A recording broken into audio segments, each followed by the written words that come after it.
Alors, le premier sujet qu'on va aborder, ça se rapporte au fait qu'il y a lorsqu'on va dans l'espace, il y a des astronautes qui vont dans l'espace, on va à la Station spatiale internationale ou il y a le projet Artemis qui va autour de la Lune, il faut revenir sur Terre. Donc, lorsqu'on revient sur Terre, il y a toujours des choses à considérer. Et puis, j'ai eu une question de un de nos. Voyons voir, est-ce que je peux. Voyons voir, tiens, je l'ai perdu. Fantastique. Je vais aller le chercher. Donc, on a quelqu'un dans notre communauté qui a eu une question intéressante.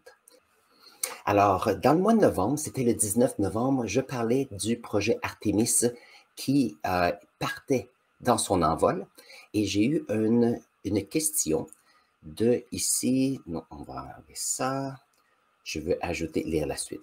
Donc, nous avons ici quelqu'un, alors son nom c'est Gloupot21, qui avait une question intéressante sur le fait que lorsque nous avons des, des vaisseaux spatiaux qui reviennent, donc des capsules ou autres qui reviennent sur Terre, il y a toujours plein d'inconnus. On parle qu'il y a la Station spatiale internationale, les vaisseaux spatiaux, et on parle après un certain temps du fait que ceux-ci se retrouvent sur la planète.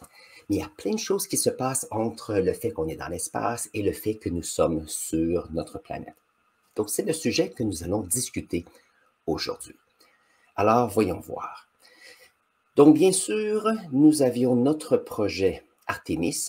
Donc, notre projet Artemis, qu'est-ce que c'était? C'était un vaisseau spatial qui n'avait pas d'humain à l'intérieur, mais il a fait un voyage. C'est le projet qui prépare une station spatiale autour de la Lune qu'on va appeler Gateway.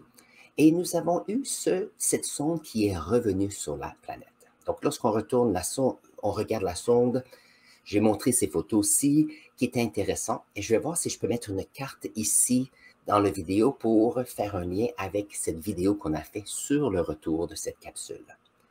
Et bien sûr, lorsque cette capsule est revenue, voilà, ça ici c'est la même, ça c'est un petit article qui vient de la NASA du 6 janvier. On peut voir que c'est tout brûlé comme ceci. Alors la question c'est, OK, qu'est-ce qui se passe lorsqu'on a ce retour sur Terre du fait qu'on a quelques minutes où il y a plein de choses qui se passent. Il paraît qu'il fait très, très chaud. Donc, ici, nous avons notre dessin. Où est le dessin que j'avais tout à l'heure? On sait que ça devient très chaud. L'autre chose, c'est qu'on sait qu'il y a 2 ou 3 minutes où il n'y a aucune communication radio avec l'intérieur de la capsule et on ne sait pas si les astronautes ou les cosmonautes à l'intérieur sont encore vivants. Donc, la question, c'est qu'est-ce qui se passe dans ces capsules pour qu'on puisse, premièrement, réfléchir à comment les fabriquer, mais deuxièmement, comment est-ce qu'on peut s'assurer ou maximiser le plus possible jusqu'à 100% le retour en santé de ces astronautes. Alors, voyons voir si on peut discuter de certains points intéressants.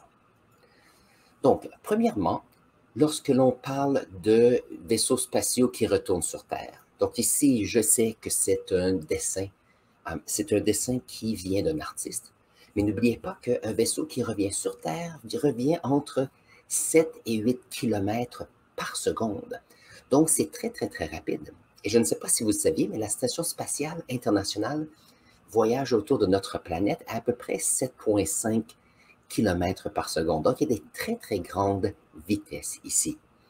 Donc, qu'est-ce qui arrive? C'est que lorsque ce vaisseau revient, à quelque part, il y a de la friction. Mais pourquoi est-ce qu'on se retrouve avec ceci? Donc, voyons voir. Donc, ici, l'idée que j'essaie de regarder, c'est premièrement, s'il y a des ondes radio. Voyons voir, je veux regarder quelque chose d'intéressant. Où est-ce que c'est? J'avais fait le spectre électromagnétique. Ah, voilà. Donc, lorsqu'on regarde le spectre électromagnétique, et en passant, tous les liens seront dans la section commentaires en bas, nous voyons qu'il y a des ondes ici. Il y a la lumière visible, donc nos yeux, ce sont un peu comme des machines biologiques spécialisées pour décoder ces ondes spécifiques. Nous avons bien sûr des ondes infrarouges. Donc, on pense par exemple à une lampe chauffante, on peut sentir la chaleur sur notre peau. Donc, ça, ce sont des ondes qui arrivent à notre peau. Et bien sûr, il y a des ondes qui sont ici ultraviolettes.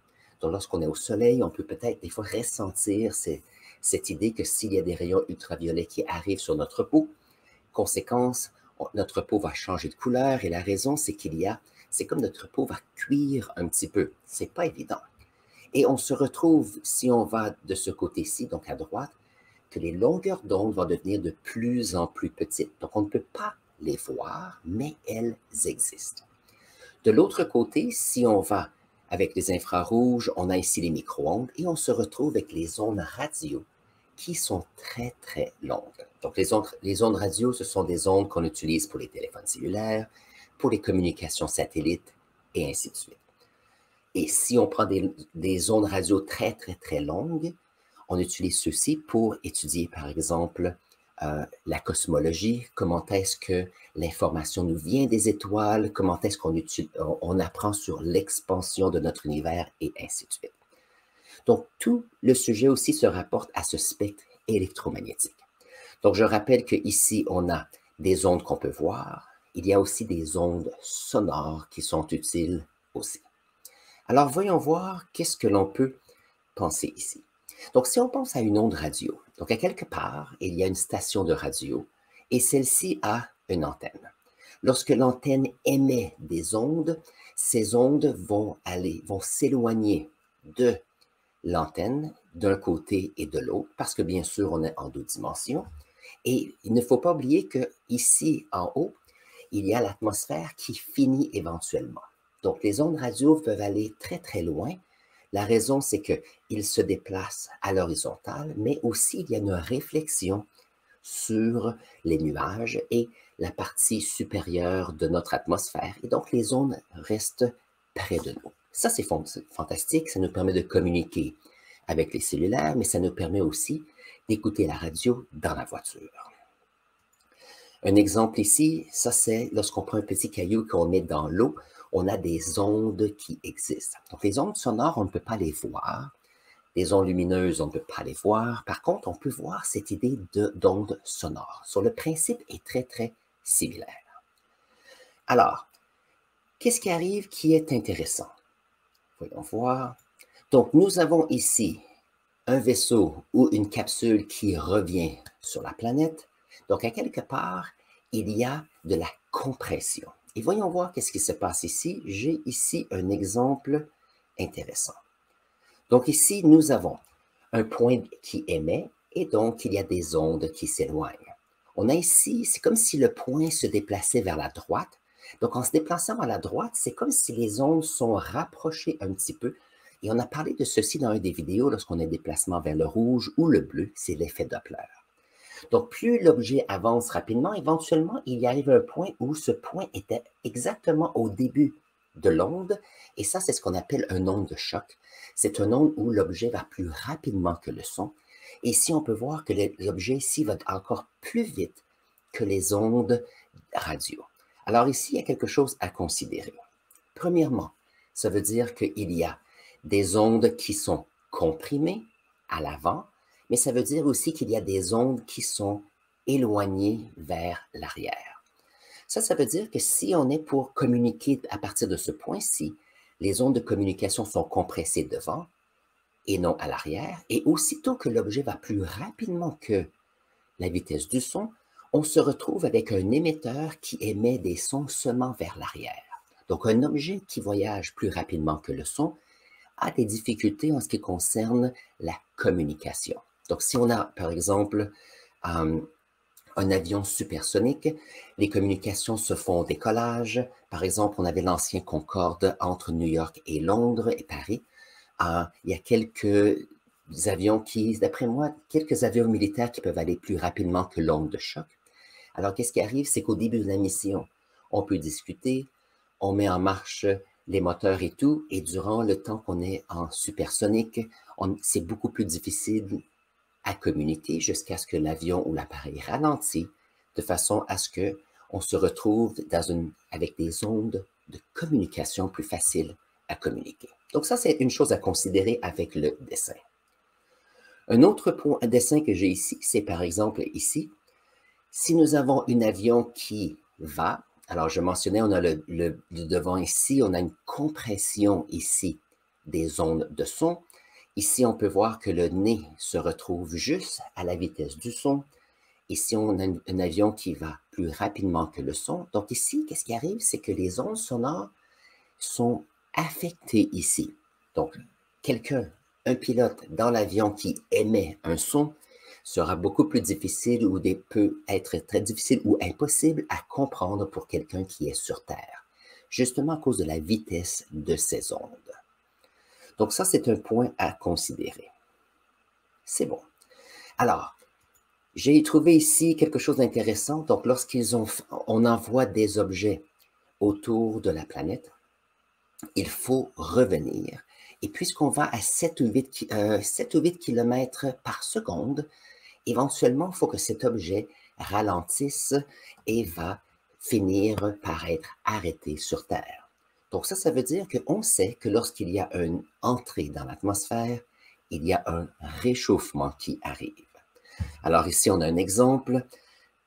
Ici, donc on a ici un objet qui est pointu en haut. Alors l'onde de choc ici est de chaque côté. Mais si on a le devant qui est arrondi comme ceci, alors ici arrondi ou un cône, ici qu'est-ce qui arrive? C'est qu'on remarque qu'on a une onde de choc qui est devant. Et qu'est-ce qui arrive? C'est que si l'onde de choc est là, ça veut dire qu'il y a une compression des ondes radio, mais aussi il y a la compression de l'atmosphère. Parce que n'oubliez pas que dans l'air qu'on respire, il y a des molécules, et ça, c'est quelque chose qui est à considérer.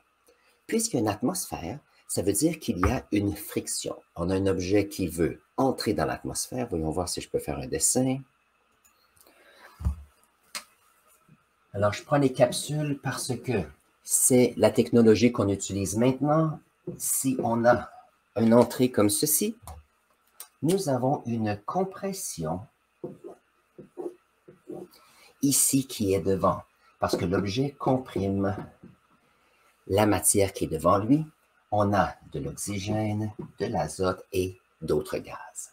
Maintenant, ce qui est intéressant, c'est que vu que la vitesse est très, très grande, il y a une grande compression qui arrive. Donc, peut-être que vous avez déjà, si vous avez un vélo et vous pompez de l'air dans un pneu, par exemple, et si vous touchez la prise d'air sur le pneu ou vous prenez le bout de votre pompe, vous allez remarquer que c'est un petit peu plus chaud. Et la raison, c'est que lorsque on comprime le gaz, on fait un travail, il y a de la chaleur qui peut être produite. Alors, chose intéressante, c'est que lorsque ce vaisseau arrive dans l'atmosphère, donc on a une atmosphère qui n'est pas très dense, plus on s'éloigne, mais plus on s'approche de notre planète, plus la densité augmente. Ça veut dire qu'on a la pression qui augmente comme ceci, et il y a certaines choses qui arrivent. Nous avons parlé des ondes radio qui sont affectées, mais puisqu'il y a une compression ici, la compression est tellement grande qu'à un moment donné, il y a les atomes, dont les molécules d'oxygène et d'azote, qui vont commencer à se briser. On appelle ça donc ionisation. Donc, on se retrouve avec des atomes d'oxygène qui se retrouvent au sol. Donc, ici, on peut avoir 2-, ici, alors, 2-, ici, il peut avoir, alors, c'est intéressant, je n'ai pas pensé au type d'ionisation qui arrive. Mais on obtient ici, disons qu'on les sépare, on a un électron d'extra qui va sur chacun. Chose intéressante, nous avons l'azote qui va aussi éventuellement se détacher. Mais lorsque ceci arrive, il y a une augmentation de la température en degrés Celsius. Donc, il y a plusieurs choses qui arrivent ici. Les ondes radio sont affectées, la pression augmente et la température augmente. Donc, ça, c'est un peu notre dessin que nous avons. On va voir si je peux trouver le dessin. C'est le dessin que nous avons ici. Oh, et on va montrer ça. C'est le dessin que nous avons ici. Donc, ça chauffe à l'avant à cause de cette pression et de cette augmentation de température. Et nous avons, bien sûr, à la fin, quelque chose qui semble brûler. Mais ici, il faut faire attention parce que si nous avons un objet qui chauffe comme ceci, nous devons faire attention à qui? Aux personnes qui sont à l'intérieur ici. Donc, s'il y a des personnes à l'intérieur, il faut s'assurer qu'eux reviennent sur Terre sans être grillés à l'intérieur. Donc, qu'est-ce que l'on peut faire?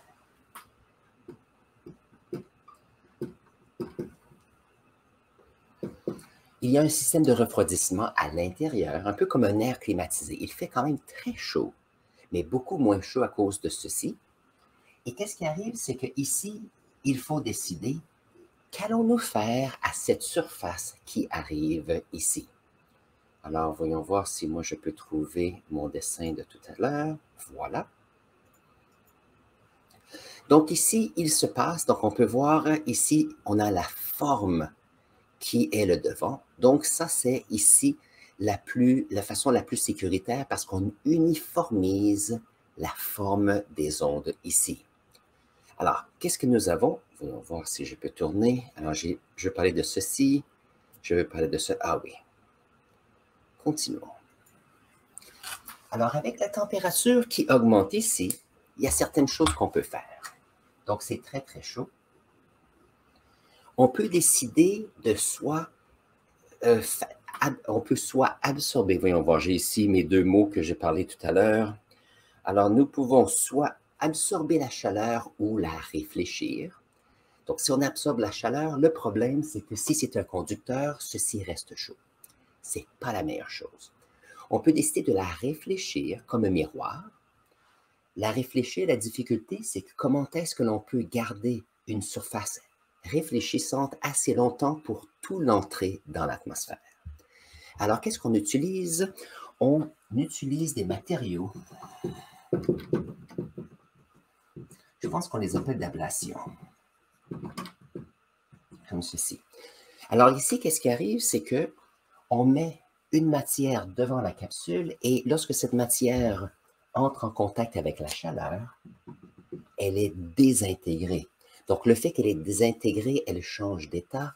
La chaleur est absorbée et elle est comme un peu dissipée parce que le matériel est éliminé.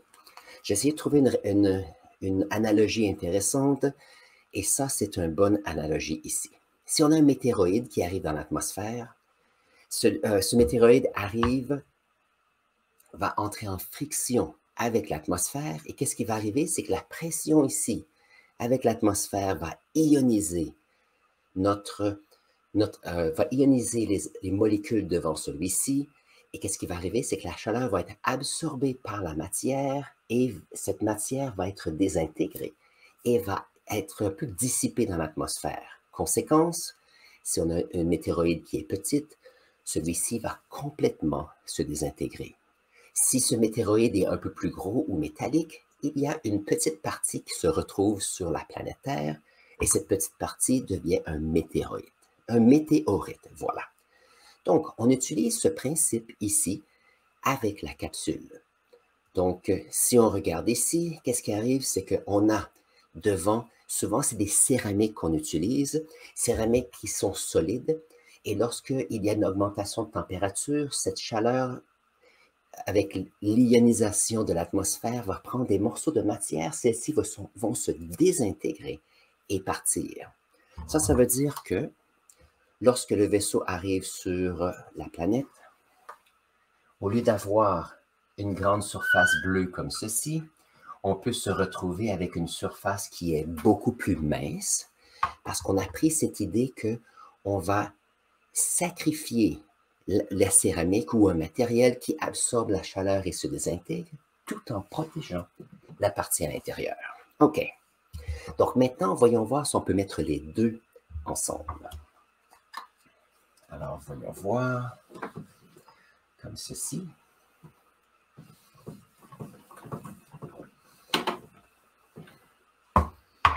Okay. Disons que nous avons des astronautes ou cosmonautes qui sont à l'intérieur de la capsule qui veulent rentrer dans l'atmosphère. OK. Donc, prenons le projet Artemis. Où est-il? Où est ce projet? Ah, voilà. Prenons celui-ci. On aura pour le prochain projet Artemis 2 des astronautes qui vont aller dans l'espace, ils reviennent, ils arrivent près de notre atmosphère, près de notre planète, et ça, j'ai trouvé que c'était quelque chose d'intéressant. Ici, on utilise la navette spatiale internationale, mais c'est le même principe. Lorsque l'objet arrive près de notre planète, il faut faire attention parce que si notre angle est trop grand, qu'est-ce qui va arriver? C'est que c'est comme si on prend une roche qu'on va faire sauter sur le dessus de l'eau. On a ici un moyen de transport, notre capsule, qui peut faire ricochet sur l'atmosphère et se retrouve dans l'espace. On ne veut pas ça du tout. Si nous entrons ici et on a un angle qui est trop grand, la conséquence, c'est que, voyons voir si je peux mettre ça ici, si l'angle est trop grand, on se retrouve avec une chaleur tellement haute qu'on se retrouve avec une capsule qui peut se désintégrer. Donc ça, c'est pas drôle parce que si les capsules se désintègrent, n'oubliez pas qu'il y a des astronautes et des cosmonautes à l'intérieur. Donc ça, c'était pas bon.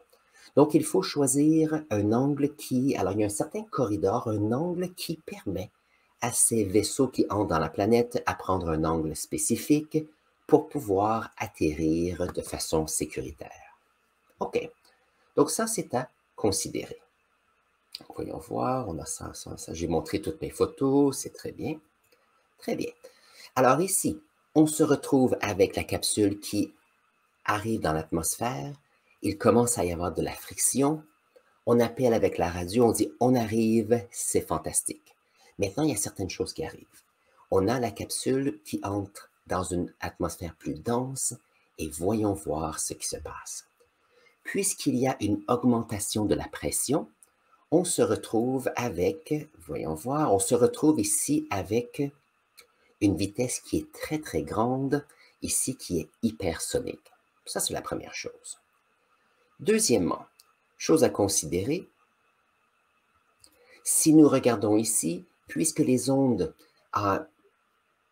puisqu'on va très rapidement, les ondes sont comprimées, ça veut dire que les ondes électromagnétiques, donc les ondes sonores et radio, que l'on pouvait lire auparavant, sont tellement compressées que ça ne fait aucun sens. Et de plus, si nous avons ici le fait que nous avons notre avion, ici, le fait qu'il y a tellement de compression, les ondes sont affectées, ils se mêlent. Donc, même si l'objet passe, à l'arrière ici, on se retrouve avec des perturbations des ondes et on ne comprend rien du tout. OK. Ça, c'est quelque chose à considérer. Autre chose, ici, il y a une compression. Ça veut dire qu'en plus des ondes radio qui deviennent de plus en plus petites, on a ici une atmosphère qui est comprimée, on a notre oxygène et l'azote qui sont ionisés. Ça veut dire que la vibration des atomes à haute énergie entre en ligne de compte avec les ondes radio. Donc, voyons voir, je vais retrouver mon spectre électromagnétique. Donc, on a ici, montrons cela. Nous avons nos ondes radio qui sont comprimées avec tellement petites qu'ils se retrouvent avec les diamètres de molécules et d'atomes. Alors, qu'est-ce qui arrive? C'est que le problème avec cela, c'est que le message radio entre avec les vibrations des molécules et des atomes, et donc il y a une interférence qui se fait, et donc s'il y avait un message, le message est perdu complètement.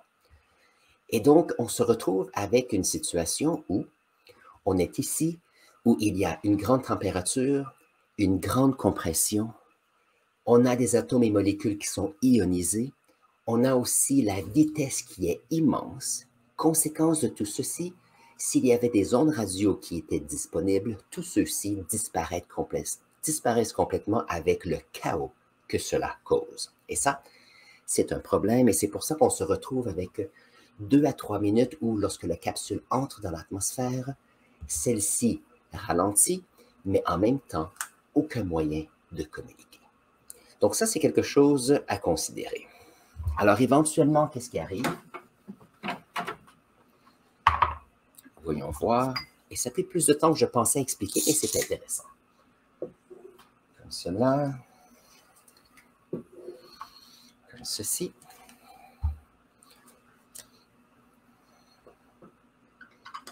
On a notre capsule qui arrive ici, va suivre un angle.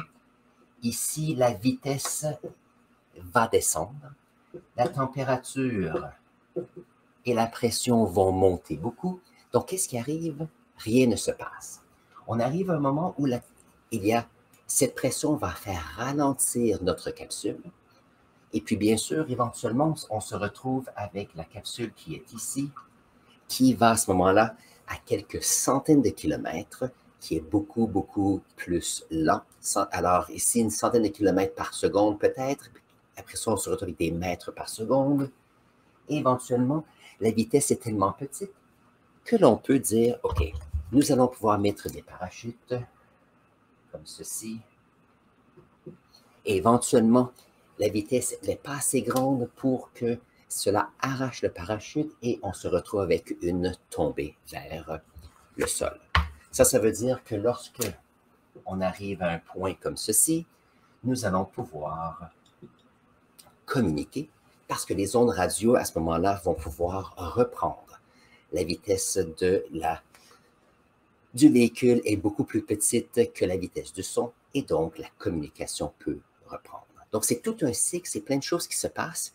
Et la question de cette personne qui est de l'audience, c'est une question qui n'est pas facile parce que souvent, on discute de ce qui se passe avant l'entrée dans l'atmosphère et une fois qu'on atterrit. Parce que la plupart des personnes ont tendance, c'est un niveau de stress très, très haut parce qu'on ne sait pas ce qui se passe. Les seules personnes qui savent ce qui se passe dans ce temps-là, ce sont les astronautes et les cosmonautes à l'intérieur de ces capsules et on se croise les doigts en s'assurant ou en espérant que la paroi qui protège contre la chaleur va tenir pour que les astronautes et cosmonautes retournent sur la planète sécuritairement. Et ça répond un peu à la question d'aujourd'hui qui était que se passe-t-il lorsqu'on a cette capsule qui revient sur la planète et qu'on a un manque de communication durant ce temps-là? Question fantastique, j'ai dû faire un peu de recherche et bien sûr, si vous aimez la physique, il y a plein de formules mathématiques en ce qui concerne la gravité, la friction de l'air sur un objet qui tombe librement. Il y a aussi le temps, il y a les distances, il y a plein de choses qui sont intéressantes ici. Si vous avez appris quelque chose d'intéressant aujourd'hui, n'oubliez pas de vous abonner à notre chaîne. Si vous avez des questions supplémentaires, mettez-les dans la section commentaires. Ça fait toujours plaisir de les lire et les utiliser pour faire nos prochaines vidéos. Sur ce, prenez un instant et je vais mettre ici un lien pour une autre vidéo pour vous et on se voit dans la prochaine vidéo.